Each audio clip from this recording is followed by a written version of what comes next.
ఓం శ్రీ మాత్రే నమః. హాయ్ అండి. వారాహి నవరాత్రుల్లో ఈ రోజుకి 7వ రోజు అండి. 7 రోజులు ఎంత తొందరగా కంప్లీట్ అయిపోయి అనిపించింది. సో ఇంక ఈరోజు ముగ్గు అయితే ఇలా పెట్టుకున్నాను. తర్వాత పూజా మందిరంలో ఈరోజు చిట్టు గులాబీలతో అలంకరణ చేశానండి. సో శివయ్యకి డైలీ కూడా అభిషేకం చేసుకుంటాను. ఇక్కడ పూజ కంప్లీట్ అయిపోయాక తులసమ్మ దగ్గర దీపం పెట్టుకొని ఇంక ఈరోజు వారాహి అమ్మవారికి నిమ్మకాయలతో అలంకరణ చేశానండి. తర్వాత అమ్మవారికి భూమిలో పండిన ప్రతిది కూడా ఇష్టమేనంటండి. అందుకే ఈరోజు శనక్కాయలు ఉడికించి పెట్టాను. పనస్తొనలు, జాంకాయలు, తాంబూలం పెట్టుకున్నాను. తర్వాత అమ్మవారికి ఈరోజు ఉప్పు దీపం పెట్టానండి. సారీ అయితే గ్రీన్ సారీ కట్టాను. నేను కూడా గ్రీన్ సారీ కట్టుకొని ఇలా అలంకరణ చేశానండి.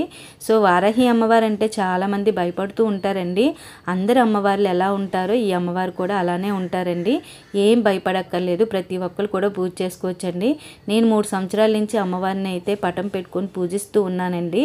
ఎప్పుడు కూడా నేను మనసుకి నచ్చిందే చేస్తానండి. నాకు ఉన్న దాంట్లో చేస్తాను. సో ఎలా అయితే పూజ చేసుకున్నానండి. ఇంక ఈ వీడియో నచ్చితే లైక్ చేయండి. అలానే సబ్స్క్రైబ్ చేసుకొని సపోర్ట్ చేయండి. బాయ్ అండి.